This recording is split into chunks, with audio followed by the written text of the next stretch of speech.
Hello, and welcome to the ANA International Echo Award interview series. I'm Jeff Gibson, director at Facebook's Creative Shop, and I'm excited to be representing Facebook as the host of this thought leadership interview series.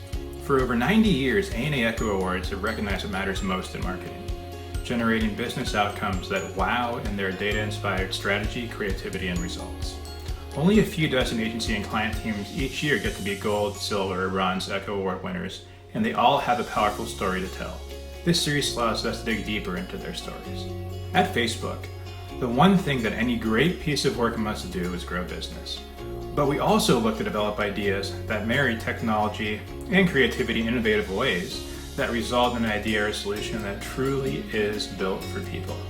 We're thrilled to support the Echo Awards and celebrate this year's winners and their exceptional work at the intersection of creativity and technology. In this segment, we feature Echo Award winner SickKids Foundation. Kate Torrance, Director of Integrated Brand Marketing, will share insight on their effort that involved the strategic use of influencers and social media to initiate the largest healthcare fundraising initiative in Canadian history. Their work garnered 3 Gold Echo Awards this year. Let's hear from Kate, who will share some of the challenges and lessons learned from the experience. I would define data-inspired marketing as getting insights from the numbers. We have all kinds of information, but it's how we analyze that information to give us insight about our consumers that allow us to change behavior. So a lot of that was gut before, and I still think there's a role for gut, but data now provides a level of insight and validation on those gut marketing decisions that you might make today. So it's critical. There's no going back. I think in Canada and Toronto, there's a lot of talk about data-inspired marketing, but I don't know if we have enough education and understanding. So I think we're not all using the same vernacular. So when one person's talking about data and the role that it's playing in their marketing plans, it might not mean the same thing to another person. So it's still, for something that is so powerful and has now infiltrated our market so deeply, there's still a lack of understanding around it and consistency around how we use it and how we talk about it. One of the concerns I have as a client looking at the award landscape in the industry is results. Not enough award shows are recognizing the role of results. And in today's marketplace, you can't have results without having data play a role in your marketing plans. So the Echo Awards bring the data, which serves to give us the insights, which should serve the creative and help us deliver that story to the marketplace to drive results. And if you're not telling that right the way through and evaluating the concepts right the way through, the award show isn't really capturing what success is. The creative team and the strategists, and the creative team wasn't just made up of sort of big picture idea thinkers. They brought in creatives from across the organization, digital and direct marketing creatives as well. They went off-site to a hotel for about a week. The client came in at the beginning of the process, the middle of the process, and the end of the process.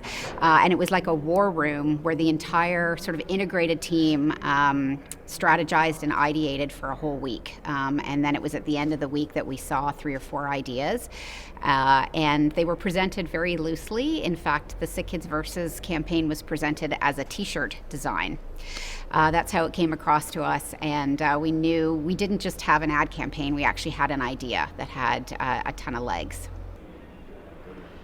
The real strategy behind the SickKids Versus campaign is that we stopped thinking about ourselves as a charity brand and started to think about ourselves as a performance brand, like a Nike or an Under Armour. And that mindset shift was huge. And to turn an organization, it's like turning a cruise ship around. It took time and patience to get everyone inside the organization to change their way of thinking in order to embrace that idea and that new strategy. I think the challenge with sustaining success is finding the right balance between remaining true to the brand platform that you created and the disruption you put in the marketplace, but yet year over year still managing to shift the tone, push the limits so that you're constantly surprising people. The biggest lesson we learned is to stay the course.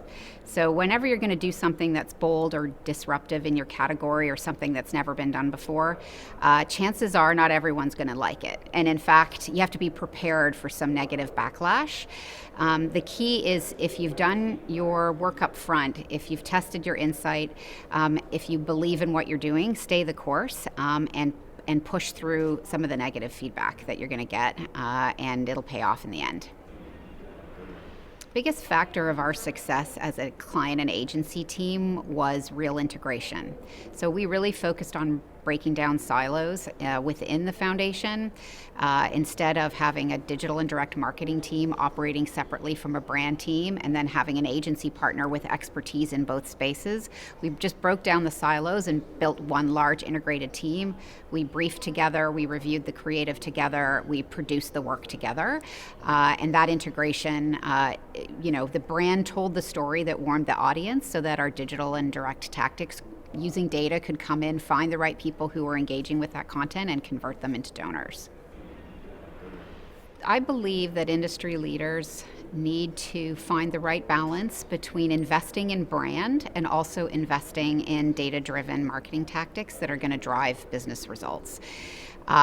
Especially in the not-for-profit sector, you have organizations that either do a great job at brand building and storytelling, but a terrible job on the back end to drive donations, or you have people who are fantastic at the digital tactics that maybe drive conversion, but they haven't warmed the audience enough with the story. Our learning at SickKids is you have to do both. You have to invest in the brand, and then you have to invest in the infrastructure and resources to pull people through the funnel in order to drive the donations. So it's magic of both.